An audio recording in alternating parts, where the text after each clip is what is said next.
La autoestima. ¡Qué listo es este niño! Mira que eres desordenada. Ya habló el graciosito de la clase. ¡Qué buena eres en baloncesto! Eres un llorón. ¿Te quejas? Por todo. Desde el principio de nuestras vidas, nuestra autoestima se construye sin manual de instrucciones. La vamos edificando ladrillo a ladrillo, con cada experiencia vivida. Los motes, las comparaciones, los elogios, las notas, los comentarios, el número de amigos y amigas o de likes incluso en redes sociales. Y da mucho miedo pensar que en el futuro ese autoconcepto que construimos puede llegar a condenarnos a tener la necesidad de gustar a otros por encima de cualquier cosa, o permanecer en una relación de maltrato por miedo a no encontrar a nadie, o incluso a consumir insaciablemente productos y tratamientos estéticos, o a no lanzarnos a luchar por nuestros sueños. La autoestima se convierte de manera invisible en las cadenas o en las alas para enfrentarnos al mundo. Y siendo así, ¿acaso ocupa en la educación el lugar que merece? Cuelga tu mochila en la silla porque empieza No estudié para esto.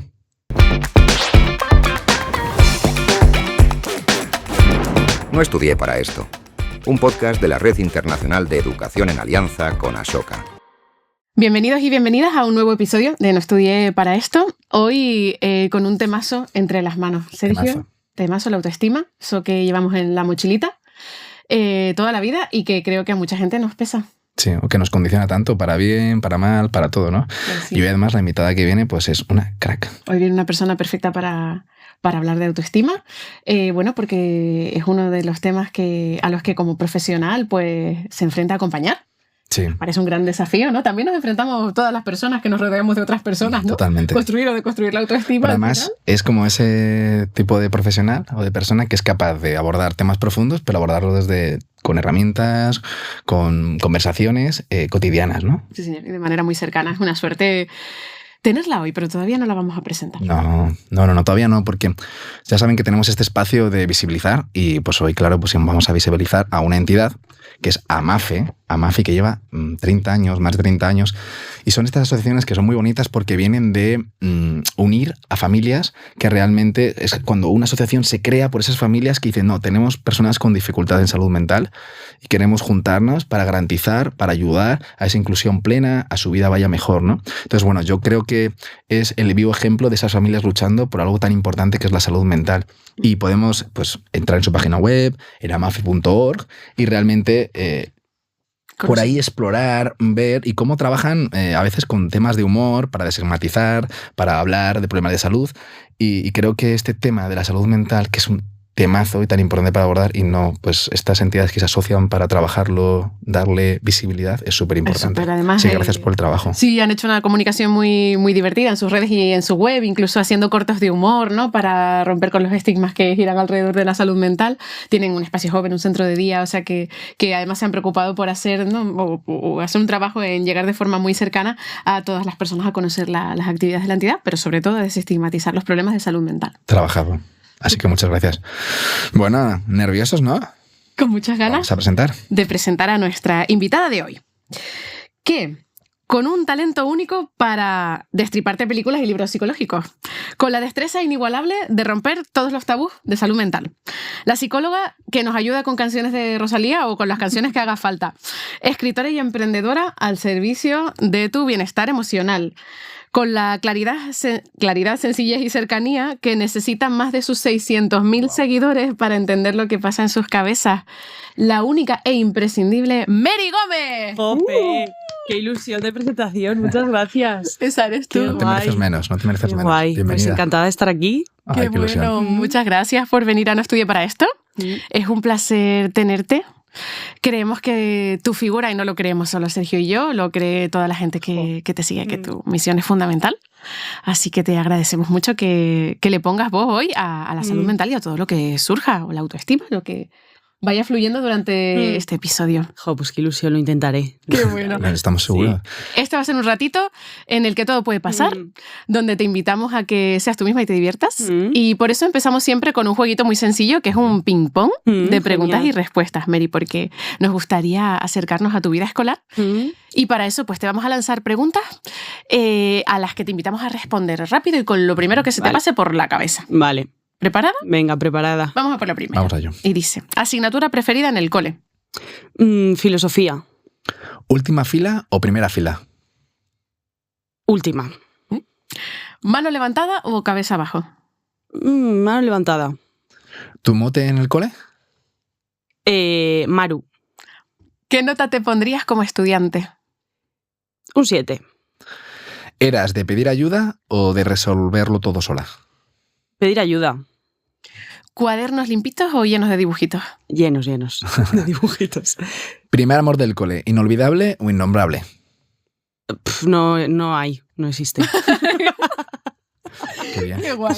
Qué sano, ¿no? Sí. Bueno, qué bien haciendo. No, muy me daba pronto, igual ¿no? eso. No, la verdad es que además yo eso lo pienso mucho cuando veo a mis hijos y pienso, ¿por qué hay niños? No sé el caso de mis hijos, porque hay niños que ya están con novios, con novias, con amores, con tal, no sé qué, no sé cuándo. Digo, si tenéis toda la vida, ¿no? Sí, total.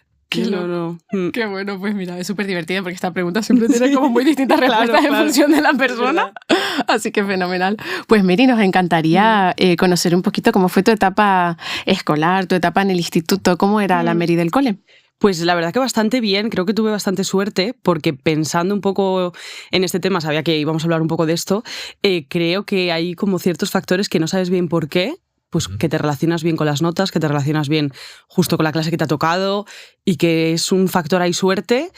Creo que también hay una parte como genética, diría, de que todos tenemos como un poco de predisposición a más ansiedad, más depresión tal vez, que luego el contexto puede aumentar aumentar eso y que tú respondas con más malestar a ciertas vulnerabilidades, que yo no lo tuve, y creo que es una mezcla de, supongo que tener un entorno seguro en casa y ser validada y reforzada por más cosas que no sean las notas, por lo que me relacioné bien con las notas. Pero es verdad que no sabría decir por qué, porque ahí ahora, con el tiempo, me doy cuenta de ciertas dinámicas en el colegio que podría haberme relacionado muy mal. Y en realidad pasé un poco por alto de eso y qué suerte. Digamos que saliste ilesa. Sí, quizá. totalmente. No sé, sí, con lo sí. que me has dicho tengo sensación de... Sí. Yo soy de las que salí ilesa, Sí, ¿no? pienso que sí. Sí, has dicho dos claves. Bueno, que de verdad que yo me gustaría parar el episodio aquí y solo hablar de dos cosas que has dicho muy importantes, ¿no? Por un lado decías, pues haber tenido como un entorno familiar seguro, ¿no? Un apego seguro, lo que sea. Sí. Y luego, pues, haber podido ser validada por otras cosas que no fueran solo las notas. Sí, creo que ahí está la clave. Porque mi colegio, y creo que muchos, en mi colegio eran concertado, que también creo que igual influye, concertado, privado, tienen más estas dinámicas más clasistas, era muy clasista. Luego me he dado cuenta con el tiempo. Y las notas lo eran todo. Y todo, claro, en cosas también como que es muy injusto que esté relacionado con las notas. Pues yo que sé, quien organizaba la obra de teatro es quien tiene mejor nota. Eso no tendría que estar relacionado. Por ejemplo, por poner un ejemplo de cosas como... Y de hecho es injusto porque justamente esos alumnos que tal vez sacan peores notas son quien más necesitan pues la obra de teatro o cerámica o música. Esas cosas inútiles, ¿no? Que también creo que eso igual va cambiando más, Ha puesto comillas en inútiles, ¿vale? Inútiles, he puesto comillas. Para que esté escuchando solo el podcast, ojo. Es lo más útil, pero a nivel currículum, ¿no? Parece que son cosas como extraescolares, de hecho, eran. Creo que eso ha cambiado mucho y creo que también justo mi generación es un poco la que está en medio de que nos hemos creído mucho la carrera universitaria, las notas es lo más importante y nos hemos dado cuenta que no tanto. Es importante más a nivel, yo creo que disciplina, saber que hay cosas que tienes que hacer aunque no te apetezcan, ese tipo de cosas. Pero da igual, entre un 6 y un 8 no hay tanta diferencia, creo, en ese examen de matemáticas, ¿no? Y las generaciones que vienen ahora sí que creo que son como mucho más creativas, que saben un poco ya la historia esta del mundo adulto, que no es tan como a mí me la habían contado, y que igual, oye, ojalá creo que también hay que tener un poco de esperanza, que se centran como en más cosas. Y lo que son la generación de mis padres, por miedo y por preocupación, ponían mucho el foco en las notas, la carrera universitaria, ¿no? Entonces, justo pues esos niños que sacaban malas notas o que sacaban un 5 o un 6, también te digo que es que había mucha presión con la excelencia, es normal que tu autoestima baje, porque si todo gira en torno a eso, pues hay muchas inseguridades ahí. Sí. Muy loco, ¿no? Que siga siendo la norma todavía, o ¿no? bastante extendido en la escuela tradicional, el peso de las notas. Y sospecho por lo que comentas que quizás incluso en tu etapa escolar y en la etapa del instituto, las notas dependían de exámenes o había una variedad de productos de evaluación. ¿Tú cómo sientes que solo se evaluaba la gente? Solo había exámenes, sí. Yo creo que era sobre todo el examen. No sé, 90%. Ya no me acuerdo bien, pero sí, yo creo que era exámenes. Sí que luego, pues, cómo llevabas como un poco, ¿no? Los deberes, el cuaderno y como cosas de estas, pero te lo jugabas todo en el examen realmente. Fíjate. Y luego también en ciertos roles, que si ya te lo ponían, ahí te quedabas. Es un poco, yo creo, lo más difícil. Etiqueta. La etiqueta, quizá. Sí, la etiqueta del el vago, el que se porta mal, incluso el que es hermano de, porque como es un cole ya que conocen a los hermanos, ¿no? Pues el hermano se portaba mal y no sé, como cosas que luego es muy difícil salir y que esa persona, bueno, está lo del efecto Pigmalión, ¿no? Que empiezas a comportarte como te dicen y es un bucle del que es difícil salir. Qué fuerte. Pensábamos mucho preparando tu episodio, ¿no? En eso, precisamente, en cómo se construye el autoconcepto, ¿no? Y cómo de condicionado está por todo lo que sucede en nuestra vida, ¿no? Sí. Que lo comentaba Sergio en el monólogo, lo que escuchamos, el éxito, la autoeficacia, ¿no? Todo lo que condiciona eso, quiénes somos, pero qué fuerte eso que planteas de que por lo menos en tu cole percibiste que también se heredaba. La etiqueta, se heredaba el estatus de hermano a hermano, ¿no? ¡Qué horror! ¿No os acordáis quizá de esa frase? Yo la he vivido el primer día de clase, a lo mejor, de Sergio Carneros. Ah, tu hermana es Laura Carneros. Sí. Muy buena alumna. Espero que tú seas igual. Sí, claro, wow. Eso por ejemplo. Claro, tanto para bien como para mal, la presión. Sí. Qué fuerte. Sí. Antes, cuando te preguntaba sobre los exámenes, ¿no? Pensé, oye, ¿y si tú hubieras podido elegir un instrumento de evaluación en el que si lo hubieran usado en vez de un examen, que bueno, a lo mejor eres buenísima haciendo exámenes, ¿no? Pues yo qué sé. Claro. Pero si hubieras podido elegir ese instrumento de evaluación en el que hubieras brillado, sacado un 10, ¿cuál sería? ¿Qué dirías tú que sería? Yo creo que algo más de... no tipo test, por ejemplo, no me gusta nada el tipo test, más de que tire como más a debate, a argumentar, a que mezcle también como el típico examen que entiendo que tiene que estar, también porque claro, es lo más fácil luego de pues corregir, medir, claro, con alguna como actividad más que se da como en la clase, algo que tengas que preparar, algo de ese estilo. Entiendo que eso requiere como un esfuerzo extra para los profesores, ¿no? Que claro, creo que también ahí está un poco la clave. Mucha carga. Y que también es verdad que tienes que es lo que decía antes, creo que tanto el cole como bachiller como sirve para pues ir como entrenar una rutina, una disciplina, más allá de lo que luego das en esa clase de matemáticas, ¿no? Que también, sino como entender que hay cosas que tienes que hacer aunque no te apetezcan, esas cosas tienen que estar, tienes que pasar por ese examen que es tal cual es y no como a ti te gustaría. Sí, pues sí, eso tiene que estar. Sí. Pero claro, había demasiado de eso. Y creo que eso ya depende de cada profesor. Sí, yo siempre digo aquí que es muy complicado porque, claro, cada vez exigimos más que los docentes puedan hacer más cosas para evaluar, para tal, pero si mientras las familias o el sistema vaya poniendo igual el peso a las notas, pues al finalmente dices, bueno, es que para qué voy a hacer más cosas y finalmente lo que se centran es en el examen. Entonces, realmente esa deconstruir todo eso y eliminar todo eso con tantas horas lectivas para... claro, dices, no lo hagas cuantitativo, no lo hagas tipo test, pero claro, ponte a corregir, ponte a ver, ponte todo ese tema. Entonces realmente es complejo, pero volviéndonos que estamos entrando en el bloque muy educativo y lo que, un poquito para acabar, tengo una pregunta sobre esa Mary de niña, ¿no? ¿Dijiste filosofía como tu asignatura preferida? Claro, luego lo he pensado y digo, en realidad no la tuve de pequeña. Bueno, está bien, pero da igual, es válida. Pero sí, me gustaba mucho. ¿Y me por gustaba qué? mucho. Se me daba bien, entonces también por eso igual me gustaba, en realidad. Y bueno, también por esa parte de debate, de descubrir como otra cosa que no era como lo típico. Luego también he dicho un 7, igual luego lo he dicho muy automático, igual me pondría un 8. Oye, muy que bien. También sacaba una... No era como de las excelentes, ¿no? Pero sacaba Atención, unas que notas. está subiendo la autoestima según va claro, avanzando el me he dado podcast. cuenta Vamos a de que acabar tengo con un que 10. ponerme un 8. Muy bien. Y que andaba por ahí, yo creo, mi media, 7, 8. Pero sí, yo creo que fue como que descubrí esa, como que había un mundo más allá, ¿no? de lo que nos habían enseñado antes a nivel de argumentar, de descubrir cómo, pues eso, los filósofos. Y luego psicología también, porque en bachiller tuve la optativa de psicología. Entonces ahí también me gustó eso. Ahí ya viste como por dónde ibas, ¿no? Sí, Creo que sí. yo creo que sí. Qué bueno. Voy a rescatar una frase que has dicho explicándonos tu acercamiento a la filosofía o por qué te gustaba, ¿no? Y decías, me gustaba mucho y se me daba bien. Claro. Y quizás por eso me gustaba mucho. Y esto es genial, ¿no? Porque, pues, hablando de autoestima y de cómo se construye la autoestima, ¿no? Esa frase de cómo se me daba bien, Claro.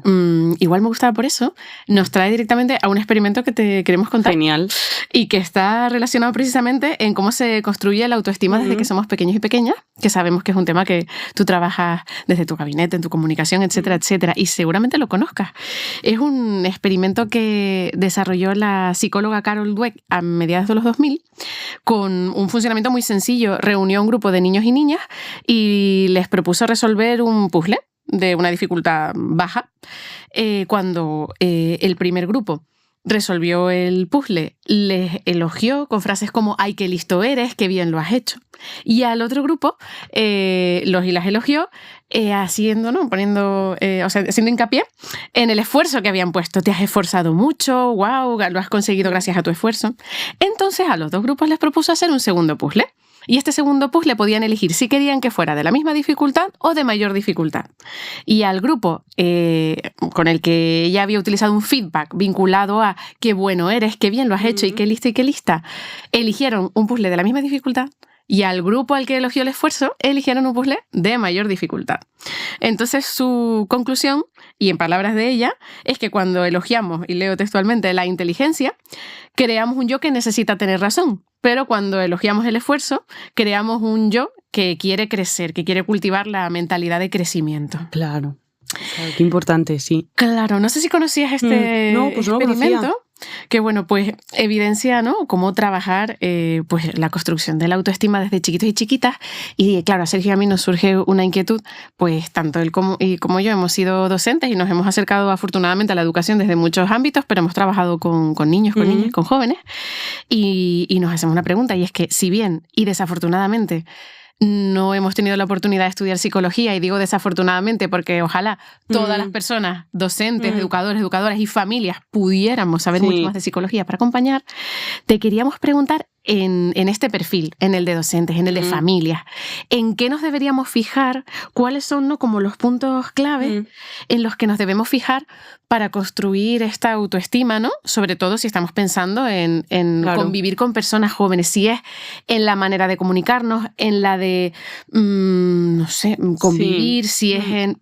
¿Dónde nos fijamos? Yo diría que, o sea, hay como una parte de cada profesor, que entiendo que es también como lo que te salga a tu estilo, y de hecho está bien también que tengas profesores como con distinto estilo, ¿no?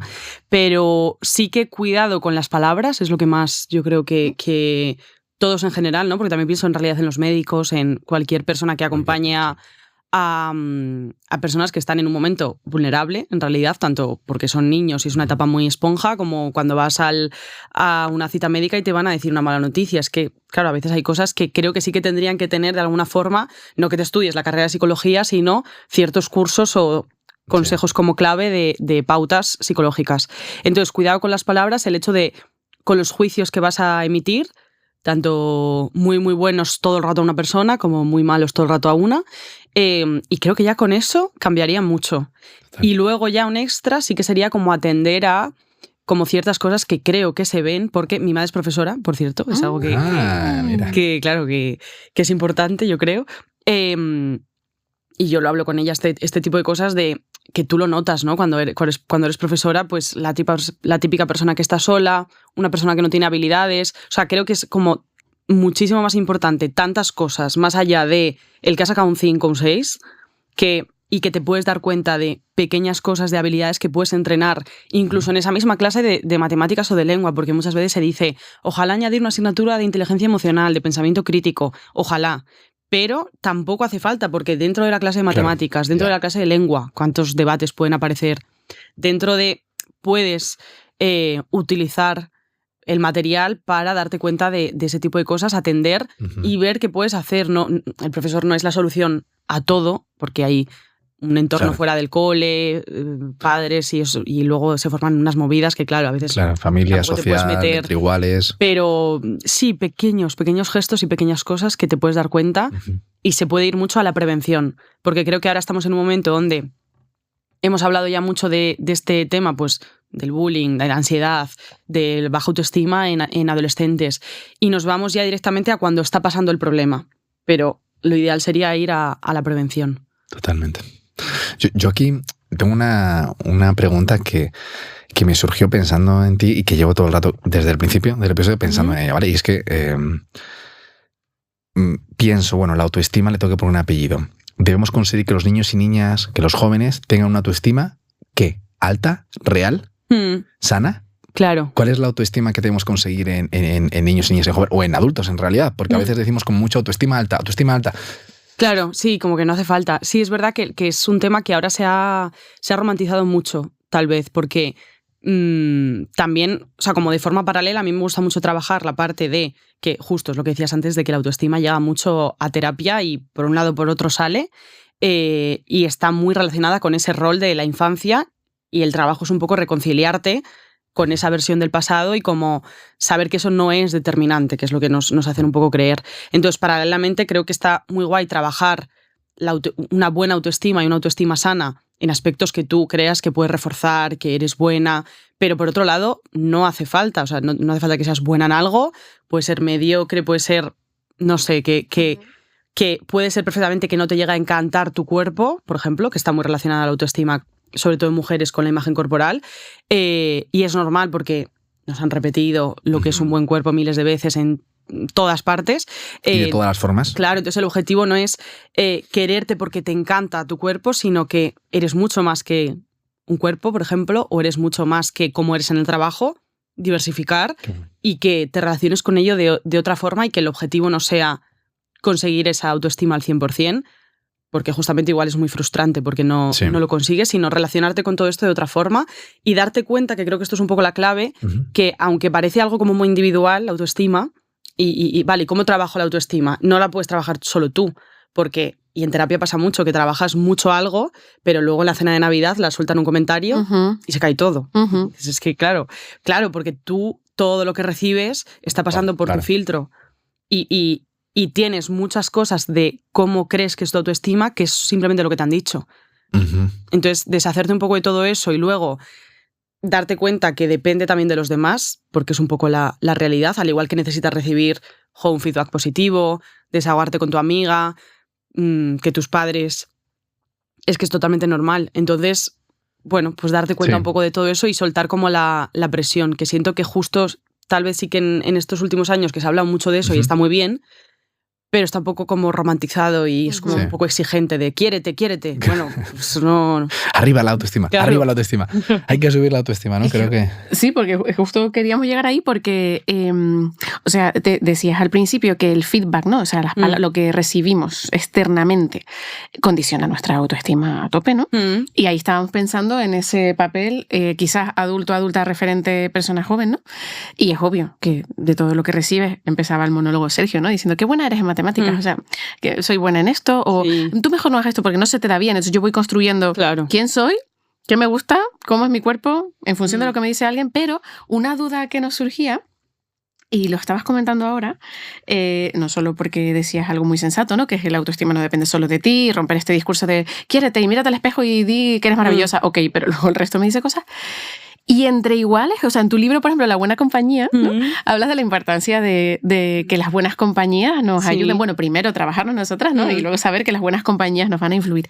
Y entre iguales, O sea, es importante o fundamental, pensando, ¿no?, en esta etapa escolar o adolescente, que tengas amigos y amigas y que esos amigos y amigas sean buenas compañías. Sí. ¿Puede alguien que no tiene amigos o amigas o no tiene como esa corregulación de iguales tener una autoestima sana, como decía? Claro, creo que es difícil. Y de hecho, cuando estás en la etapa escolar, lo que más te importa son tus iguales. Puedes tener un entorno muy seguro en casa, pero te falta esa parte un poco porque tú sabes que son justo las personas que, incluso esta cosa de que te den vergüenza a tus padres y muy bien, pero yo quiero la aprobación de los de mi clase, no de que mi madre me dice que soy maravillosa. Entonces, que está muy bien también y creo que necesitas, ojalá, ¿no? La cosa es un poco el equilibrio de las dos partes, pero es muy importante los iguales. Entonces, sí, creo que es uno de los factores justo que creo que igual también me han influido a mí, de tener unas amigas que hice en clase y que de hecho mantengo, y eso es una suerte porque es súper aleatorio, de te toca en una clase y o en un colegio que... Entonces puede ser, pues sí, mala suerte. Y por eso luego cuando van pasando los años creo que el trabajo es relacionarte un poco con eso desde otro punto, que te dé tal vez como ternura y compasión esa versión de ti, de pequeña, que bueno, que hizo lo que pudo, y ahora saber que puedes diversificar, o sea, como ser mucho más flexibles, que somos como muy rígidos porque lo hemos aprendido y parece que ya no podemos salir de ahí, pero hacer cosas nuevas, probar cosas nuevas, exponerte a cosas que, claro, igual no has hecho. Nuevas oportunidades, nuevos grupos. Y es difícil, porque luego encima ahora también es un tema esto de hacer amigos cuando eres ya mayor. Sí. Y es un objetivo de mucha gente. Sí. Y fíjate que al final el tener oportunidades para estar en otros ambientes, o sea, como el ambiente finalmente es muy definitorio de lo que te vaya a pasar, ¿no? Y a veces nos ha pasado a muchos que a lo mejor en el colegio pues no has llegado a encajar o no has encontrado el clima, y en la universidad sí, o en el trabajo sí, o en el equipo de baloncesto sí, o en las clases de lo que sea, ¿no? O sea, como finalmente hay que encontrar ese grupo. Y con la pregunta fíjate que ha sido como pues muy claro, ¿no? El hecho de quizá pensar que lo que estamos buscando es una autoestima sana. Para mí ahora mismo con esta conversación digo, mira, yo quiero para mi gente realmente, igual que para todo el mundo, ¿no?, pues una autoestima que no sea un lastre para tomar decisiones en la vida. Ese sería mi objetivo, que la autoestima, no que tengas alta autoestima, no, que tengas la autoestima que no te lastre, que no te impida hablar con esa persona que te apetece, que no te impida cambiarte de trabajo, que no te impida dejar a tu novia, que no te impida dejar, o sea, eso, justo, solamente que te permita. Y que haya un equilibrio, porque pues igual con tus amigos estás genial, pero bueno, en el trabajo tampoco bueno, pues es un trabajo, es a donde vas, te vas del trabajo y ya está. Como no hace falta que en cada área consigas un 100%, sino que haya como un equilibrio. Y luego también lo que has dicho tú de eso, que en cuanto veas que algo te interfiere, bueno, pues se puede trabajar, pero la clave sería eso, aunque pienso que aparecen pensamientos en mi cabeza de, pues yo qué sé, pues en mi cuerpo, o cómo soy, o cómo tal, bueno, pero que no dejes de hacer ese plan, por ejemplo. Entonces también está la clave en el aunque. No hace falta que te fuerces a no, pues que tengo que pensar que todo esto es maravilloso y todo. Claro. Y luego dejar de centrarnos, que esto también es otro tema, pero dejar de centrarnos tanto en nosotros. O sea, el exceso también de autoconciencia y de crecimiento personal y cómo soy, céntrate en otras cosas y vamos a dejar también de como pensar tanto en nosotros mismos, que eso también ahora creo que hay como demasiado contenido, demasiada reflexión, demasiada... Mira, vete al cine, mira esa peli, céntrate en esa peli y no pienses, no hace falta... Que luego Mary te la analiza. No, claro, pero es que hay un punto de demasiado. Sí, y me quedo con ese ejemplo, tipo, por ejemplo, como para pasar a ejemplo, ¿no? Soy torpe, me considero una persona torpe, puede ser, no me considero una persona muy coordinada, pero me voy a ir a jugar al pádel este fin de semana. Claro. O sea, ya está. O sea, no, eso justo, no me va a ser un sesgo para disfrutar de lo que me apetece. ¿Vale? Pues a lo mejor no voy a llegar a competir, ni me importa, lo que quiero es divertir o hacer ejercicio. Fin. Ya está, ¿no? ¿Sabes qué iba a decir? Exactamente lo mismo, ¿no? ¿En serio? Lo mismo. O sea, iba a decir que me ha encantado oye, soy, pero también soy, ¿no? Ajá, sí. ¿Vale? Pues yo qué sé. Claro. Puedo tener actitudes a lo mejor egoístas en algún momento, pero también puedo ser una persona generosa, ¿no? Como, oye, claro, voy con total. esto. Estaba pensando justo en la parte de la torpeza del deporte, ¿no? Me he sentido muy identificada con eso. De hecho, esto yo lo he hecho pensando en ti. ¿En serio? Claro. No, está muy bien cambiar el soy cada vez que aparezca como un soy por, vale, en este momento me comporto así por esto. Qué bueno. Pero bueno, pues en distintos contextos podemos ser muchas versiones, claro. Claro. Qué bueno eso. También. ¿Y Sí. con quién te comparas? ¿Con quién Y luego tal? siempre hay como la otra cara de la moneda, porque siento, seguramente eres torpe, pero también igual eres gracioso y eres más espontáneo. Yo, por ejemplo, soy un desastre, siempre me lo han dicho, eres un desastre, pierdes cosas, eres desordenada, yo qué sé. Pero también igual ese caos me ha hecho ser más creativa, ¿no? Como que cada persona hay Idéntico. cosas... Claro, sí, es que hay cosas que... O la persona que es como muy lógica, muy práctica, que es ingeniera y súper, imagínate, le ha llevado a eso, a sacar muy buenas notas a tal, y en otras cosas es muy rígida. Bueno, pero siempre hay algo que nos seguimos comportando de... Siempre repetimos cosas porque algo nos viene bien de eso. Ujú. Luego hay cosas que no nos gusta hacerlas y no nos vienen bien, pero somos como, en realidad somos como la rata esta de Skinner que da la palanca Sí, porque recibe más comida. exacto. Pues hay que ver, en plan, ¿por qué yo estoy repitiendo esto? Bueno, es que también hay como una parte positiva siempre de lo que somos. Y quizá abrazamos esa diversidad, ¿no? Abrazar un poco la diversidad, que quizá en la escuela es un poco lastre a veces, porque, bueno, pues sabemos que es un sistema educativo en el cual premia sobre todo lo lingüístico y lo matemático, ¿no? Y claro, pero tú misma estás comentando, ¿no? Que las destrezas de la vida, cada uno tiene unos u otras. Pero claro, si tú pones el peso en lo lingüístico o lo matemático, o pones el peso en la vida en el físico, claro, pues, pero si realmente ponemos todas las capacidades, todas las características, todas las inteligencias al mismo peso, te das cuenta que no. Y ahora más que nunca, porque, bueno, no nos vamos a meter en el tema de la inteligencia artificial, pero todo se va a automatizar y creo que lo que más estamos viendo que puede llegar a triunfar es que tú seas creativo, que tengas un pensamiento, porque el ChatGPT te va a decir Claro. la respuesta que, ¿no? que te dice como esa persona racional. Pero bueno, eso es otro tema. Sí, no, sí, pero sí. muy bueno, decía, una Temazo. anécdota rápida, decía Ignatius, un cómico que nos gusta Sí, mucho. a mí también. Decía, que muy guay, decía el otro día como una cosa muy loca. Dice, tenemos que llegar a donde la inteligencia artificial no llega, entonces vamos a hacer algo muy disparatado, que Claro. no tenga ningún sentido. Vamos a llegar a un camino que sea completamente erróneo, incierto y no sirva para nada, porque ahí no va a llegar la IA, ¿no? Claro. Vale, pues ahora me toca a mí citar a Berto, que me encanta, a mí me encanta Berto, ¿vale? Y hablando de inteligencia artificial, Berto Romero dice que la inteligencia artificial lo que hace es que pa'lante. Si tú le pones algo y no sabe contestar, te va a decir igual. Sí. Y si le dices que te ha contestado mal, dice, es verdad, no lo había mirado bien, tienes razón. Lo que hace es pa'lante. Entonces, con Sí. el consejo de autoestima, yo digo pa'lante. Es decir, ¿te apetece hacer eso pero crees que no eres? Como la inteligencia artificial. Pa'lante, pues ya saldrá tu vena graciosa, ya saldrá tu vena de lo que sea. No te preocupes que pa'lante, que ese grupo de gente, ese trabajo, ese tal, verá a ti o está viendo otras cosas. En la vida, pa'lante, ¿no? Sí, total. Sí, y aprovechar eso también para que esto, creo que la vida está yendo mucho más rápido de lo que se adapta, ¿no? Pues el típico currículum escolar. Entonces, ahí también va a ver qué se hace. Que hace poco escuchaba a un profesor muy, muy interesante que decía, me estoy dando cuenta ya en los últimos años que mando trabajos y mira, me dan un poco lo mismo, ChatGPT, lo paso por la IA y veo que hay un poco de IA, pero me lo han... Bueno, como que ahora hay una IA que te revisa, sí, hay una IA. Entonces dice, pues lo que he hecho es, voy a mandar un ejercicio que sea, tráeme un debate filosófico con el ChatGPT.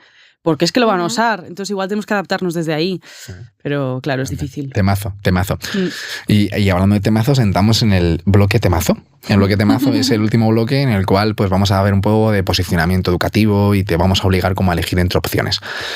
Estas opciones vas a poder luego explicarlas y argumentarlas y las hablamos, ¿vale? Entonces voy con la primera pregunta y con 3 opciones. Tú eliges cuál. Vale.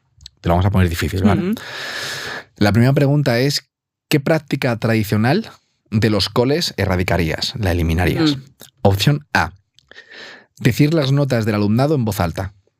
Qué horror. Opción B, la estructura del aula, docente frente al alumnado en filas. Opción C, solo un recreo al día. Elimino lo del decir las notas en alto. Las otras me parecen muy interesantes de, ojalá así como que el aula fuese así como más espontáneo y cosas de esas, pero sí. La A creo que es, ¿por qué harías eso? Es que no tiene sentido. Muy loco, ¿eh? Sí. Yo como docente no lo he hecho nunca, pero he pasado por el pasillo y he escuchado. Sí, yo lo he vivido, sí. No encuentro ninguna justificación. O sea, o sí, porque claro, digo, de repente hay una corriente filosófica, psicológica súper demostrada que dice que es alentador, que sí, el resto de mis compañeros y compañeras han sacado un 8 y yo un 4, en el siguiente examen voy a estudiar más. No sé, te lo miro, no tiene pinta. No sé. No. Bueno, responde a una corriente que ha estado quizá muy... Pues de manera constante en el sistema, que es el miedo, que es el dolor. Y se ha creído que el miedo o el dolor nos hace más fuertes, o que el miedo o el dolor nos hace estudiar más. Sí. Y puede ser todo eso, pero Y bajo la el vergüenza, miedo. sobre Y todo, la porque creo vergüenza. que hay mucha vergüenza en eso de... Sobre todo si no trabajas nada más alrededor y solo sueltas las... ¿no? Porque si vas a hacer un ejercicio de, oye, voy a decir las notas y voy a ver quién se mete con el otro para, yo qué sé, pero no hay nada alrededor. Entonces, Incluso el que la recibe el primero siempre.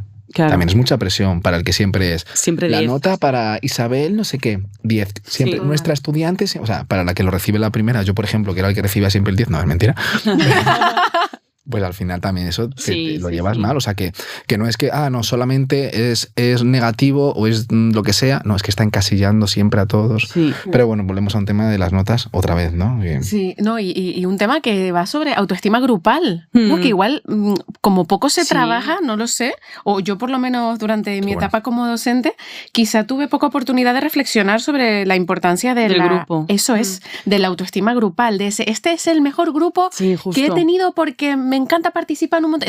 Todo el grupo, ¿no? Claro. No digo que tenga que ser un tema Uf. súper, claro, con cuidadito, como secta identitaria, este grupo y Sí, no otro, no. Pero se suele Pero hacer eso también. También, Sí. bueno, ¿verdad? Para un lado, para otro. Pero bien gestionado, Sí. siento que crear identidad de grupo en positivo, ¿no? Y que entre todas Sí. nos reforcemos como grupo, no lo sé. Tú que eres psicóloga, Sí, ¿qué opinas de esto? claro, y de hecho es mucho más fácil, está como muy estudiado en el pensamiento de grupo, ¿no? Como que es mucho más fácil cambiar a un grupo entero que a cada persona individualmente. También hay cuidado porque sí, es como porque al final dependemos mucho de los demás pero eso está ahí. Y también a mí se me viene el ejemplo a lo contrario de sois la peor clase, es que no he tenido peor clase. Ese curso ya, todo el curso va a ser la peor clase. O sea, Claro. ellos también se van a comportar así porque si Ya- se los ya venga a está. repetir, entonces sí, justo. Que está el clásico experimento de Rosenthal, ¿no? Sí, De las expectativas ese. del grupo. Mm. Sí, total. Bueno, te vamos a preguntar otra complicada. Sí, ¿Preparada? vale. ¿Cuál de estas materias obligatorias del cole erradicarías? Perdón, ¿cuál meterías? Ah, vale. Perdón. ¿Cuál de estas materias meterías? ¿Bricolaje, cocina o costura? Como obligatoria, ¿eh? Claro. Bricolaje, cocina, Bricolaje me parecería súper guay. Voy a decir cocina, costura. aunque, claro, a saber el enfoque que meten ahí. O sea, como cocina y aprovechando un poco meter como la nutrición. O sea, creo que es como importante, pero claro, depende de qué nutricionista, porque igual salimos todos fatal. Pero cocina sería como muy guay. Sí que creo que en realidad es como muy importante. Sí. Qué bueno. ¿Y tú serías capaz de posicionarte aquí? No sé, a mí me... Bricolaje, cocina, costura. Yo bricolaje Yo necesitaría. hubiera dicho bricolaje también. Sí, creo que sí. Y mira que cocina, genial, ¿eh? Porque yo, Sí, de sí. hecho, no, muy mal cocina. Pero yo soy muy fan de que hubiera de estas materias más y que los estudiantes pudieran elegir. Me encantaría. Imagínate. Ya. ¿no? O sea, como que pueden hacer lo mismo que hemos hecho nosotros e ir cambiando cada año, ¿no? Claro. De diferentes Sí. materias de este tipo, ¿no? Sí. Y es algo que caracteriza mucho quizás las escuelas que no están tanto en el sistema educativo, sino a las que llamamos escuelas alternativas o más libres. Está muy presente como una vida más práctica, ¿no? A lo Sí. mejor este tipo de materias que aquí meteríamos en el cole tradicional Claro. están más Sí. presentes en este tipo de Sí, yo tuve modelo. cerámica. Sí, Era como muy guay. optativa. Sí, es que yo creo que no era Nuestra optativa, escuela. ¿eh? Es que era, no, que era obligatoria. Mm. Sí, íbamos todos, recuerdo. Era muy guay. Qué bueno. Fíjate, que estaba, y además hay una cosa que varias personas que han venido invitadas al podcast comentan, ¿no? O sea, que es un sentir común, no sé si tú lo compartes también, que es el hecho de que las materias tradicionales, ¿no? Pues tú te posicionabas en filosofía como una que te entusiasmaba. Y la mayoría de gente nos comparte, y amigos, amigas, que en el ratito en el que está disfrutando muchísimo de una materia, de un contenido, de repente suena el timbre y hay que cambiar de clase. Y Claro. te quedas a medias con todo, que eso, ¿no? Ujú. Recuerda mucho a un educador que decía, tú imagínate que te estás leyendo 6 libros a la vez, abres el primero, te lees el Ya. primer capítulo, está a punto de terminar, estás enganchadísima y tienes que cerrarlo y abrir el otro. Sí. Y a lo mejor ese, vas por la mitad del capítulo, está aburridísima, cierras y te toca abrir otro libro. Pues eso es el día a día Ya. de un cole de 8 a 2, ¿no? Sí, es verdad. Sí, también, claro, se necesita cierta estructura, porque si no entiendo que, al no ser que esté todo como muy trabajado y que sea, en realidad, como otro tipo de enseñanza, porque me parece difícil. Y creo que también ahí entra lo que decía, que creo que es importante, de hacer cosas que no te apetecen y aprender a eso también. Porque si no, igual... demasiada flexibilidad, igual, no lo sé, porque no estoy informada tanto del tema, sé lo de las escuelas Montessori, que es como otro rollo, pero no es hasta es cuando son más pequeños, ¿no? Porque luego esos mismos niños, si se tienen que enfrentar luego a selectividad, no están preparados para ese sistema. Por eso no hay escuela Montessori hasta Eso es súper interesante, porque fíjate que lo que nos demuestra la vida y los niños, y de estos sistemas, que por cierto sistemas alternativos ha habido siempre, ¿no? Y uno puede pasar mucho sufrimiento en estas escuelas, todos los pasos difíciles que sean, con mucha disciplina, siempre que uno quiere. Es decir, si a ti, por ejemplo, te dicen, tú quieres, no sé, ahora ser médica, tú eres capaz ahora de ponerte a estudiar medicina con todo lo duro que es, o si quieres prepararte una carrera de, no sé, un maratón, aunque te cueste, podrías. Pero si no quieres prepararte el maratón, o si no quieres estudiar medicina, es la mayor tortura. Entonces, lo que se dice desde planteamientos es que lo que se trata es que el niño pueda elegir metas y que sea consecuente. Un niño que quiere ir a la universidad va a necesitar una preparación para la universidad. Claro. Y obviamente va a ser capaz de hacerla porque quiere. Y desde el querer, uno pasa las etapas de sufrimiento, ¿no? Entonces es muy interesante esa reflexión de bueno, hasta qué punto tenemos que hacer pasar a los estudiantes por malos tragos no elegidos para enseñarles disciplina. Sí, en la vida nos demuestra que cuando tú eliges algo, pues eres capaz de ir a entrenar 3 veces al día o lo que sea, si tú eliges eso, ¿no? Entonces, claro. Bueno, por ahí estaría eso. Claro, pero como en realidad, al menos en mi generación, o ibas a una carrera o eras un fracasado, porque porque eso estaba muy duro, claro. De hecho, yo con mis amigas hablamos de recuerdos en alguna clase donde han dicho vas a acabar trabajando en el día. Qué duro, ¿eh? Pero 100%. O McDonald's para mí era cambiar una por otra totalmente. O Mercadona o como algo, ¿sabes? Entonces, claro, ojalá, es verdad, porque de hecho hay muchas personas de mi círculo que se metieron en una carrera porque era lo que había que hacer, han perdido 4 años donde ni han acabado la carrera, ha sido un sufrimiento, no te adaptas a ese modo de estudio ni quieres, entonces no tiene sentido. Pero claro, eso ya sería como otra cosa. Vamos a la pregunta 3. Imagina que aparece la figura del psicólogo o psicóloga al servicio de la comunidad educativa, ¿vale? Entonces, es de forma permanente y pues dentro de este sector en el que está para acompañamiento, digamos, emocional y psicológico de la comunidad educativa, pues hay que elegir a quién es la prioridad, a dónde se va a dedicar el tiempo este psicólogo que está por colegio o un grupo de psicólogos o lo que sea. Y tienes que elegir entre la opción A docentes, céntrate en los docentes, opción B, las familias, opción C, el alumnado. Y tienes que elegir. Claro. ¿Qué elegirías? Qué difícil. El alumnado, diría. Iría como directamente, porque no me fío de los otros. Son adultos. No me fío, Qué bueno. Sí, seguro que pasan. No, hombre, hay que tener esperanza también. Habrá mucha gente que sí, pero claro, por si acaso, iría directamente al alumnado. Sí. Es el presente y el futuro, ¿no? Sí. Total. Pero luego también aquí está el debate de que no sé si lo habéis escuchado alguna vez, un poco de no adoctrinéis a nuestros hijos, no sé qué, ¿sí? Con ciertos temas y ciertas... como que hablar de esto es un poco como algo que tiene que ser de cada familia, ¿no? Donde yo le educo en esto y no tiene que ser el cole. Sí. Que eso ha sido muy... A mí me parece peligroso y ha sido un debate de los últimos años un poco. Para mí hay cosas básicas. Claro. Que son básicas. Salud emocional, derechos humanos, o sea, son cosas básicas que no se puede... Y aparte hay que aprender también a... que en casa te dicen una cosa, en el cole igual te dicen otra, escuchas cosas con las que no estás de acuerdo y desde ahí ir viendo. Yo fui a un colegio religioso, tenía religión, íbamos a misa, a mí nunca me entró y siempre decía que no sé, esto lo respeto totalmente, pero no lo entendía ni lo compartía. Pero luego pienso ahora, oye, pues mira, pues fui a esas clases, escuché esto, me fui por otro camino y ya está, pues así un poco con todo. Pero claro. Sí, ahí estuvimos nosotros pensando mucho sobre esto, ¿no? ¿Tú qué elegirías, Natalia, de estas opciones? Complicado, ¿no? O sea, yo creo que le daría a las familias.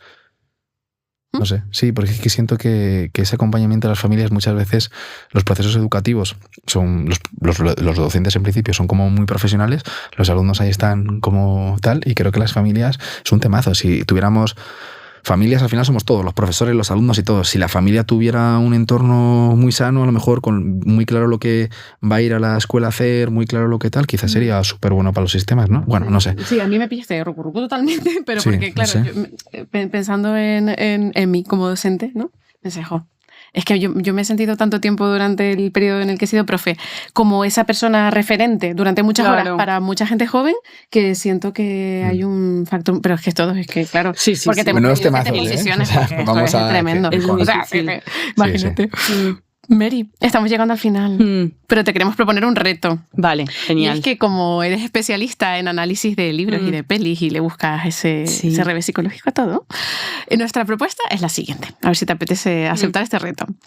Y es que nos compartas qué series o qué pelis, pueden ser varias, representarían para ti el concepto de escuela, ¿no? O sea, por ejemplo, si a mí me dicen una escuela a las 8 de la mañana de Walking Dead, ¿no? Pues para ti... Vale. ¿Qué pelis o series representarían la escuela? Vale, creo que tengo 3 claras. Una sería Matilda, porque es una de mis películas favoritas y habla del poder de la educación. Y justo encima salen como, bueno, pues justo que no tienes un entorno seguro en casa, una profesora que lo hace todo mal y una profesora que usa un buen método y como las diferencias, ¿no? Creo que es preciosa la peli y muy chula. Luego, Captain Fantastic es una película que no aparece una escuela, precisamente porque el padre educa a los hijos libremente, lo de homeschooling, pero un poco él en la selva, vivía apartado de la sociedad y en realidad no aparece nada típico, pero creo que es guay como porque luego esos niños no tienen como habilidades para adaptarse en el mundo real, cómo encontrar el equilibrio. Creo que es de mis favoritas también y es como más a nivel debatir. De hecho, sería una buena peli para poner en clase. Y otra es una que he visto hace poco que se llama La sala de profesores, que me encantó, que es todo un conflicto que hay en un cole con los profesores, en realidad, y con uno de los niños, y cómo eso, pues todo el rato en el colegio, qué es lo que pasa en la sala de profesores y cómo los profesores pues se comportan al final peor que los niños y cómo se dan como todas esas dinámicas y la protagonista es una profesora que intenta hacer las cosas bien en un sistema donde te chocas con paredes todo el rato y me pareció súper buena. Sí. Qué pasada, muchísimas gracias. Ahora, muchísimas ganas de ver la última, que yo no la he visto, no sé si tú la has visto. No, para nada. Qué bueno y qué gran análisis. Mafalda, Capitán Fantastic, bueno, comparto 100%. Qué bueno, Mary, pues muchísimas gracias por aceptar este reto. Nada. Y muchísimas gracias por acompañarnos. Ha sido un verdadero placer tenerte en No Estudié para Esto. Encantada, daría para mucho más, ¿eh? Wow. Pero muchísimo, nos quedaríamos, 5 episodios más conversando contigo, así que gracias por traer la autoestima, por traer la salud mental a las redes y darle la visibilidad que le das, ¿no? Eres parte de esa generación que está, como decíamos, desmitificando, ¿no? Y rompiendo todos los tabús con respecto a la salud mental, así que muchas gracias por tu labor. Y como nos gusta hacer, te despedimos con una frase tuya que nos encanta y que está en tu libro y que dice así: los lugares seguros donde necesitamos refugiarnos ante una situación vital estresante no suelen ser espacios, en realidad suelen ser personas. Qué bonito. Muchas gracias. Guay. Muchísimas gracias. A vosotros. Bueno, y ahora sí, cerramos otro episodio más de No Estudié para Esto y como siempre hacemos, pues agradecemos. Y en este caso, agradecemos a esas personas, a instituciones, movimientos que luchan activamente por la justicia social, por los derechos laborales, por un estado de bienestar, por los servicios públicos. Porque la base de la autoestima se construye de manera colectiva. En realidad, creemos que sin una sociedad justa y digna no hay una base sólida para construir felicidad, ni plenitud, ni obviamente autoestima. Así que muchas gracias a esas personas.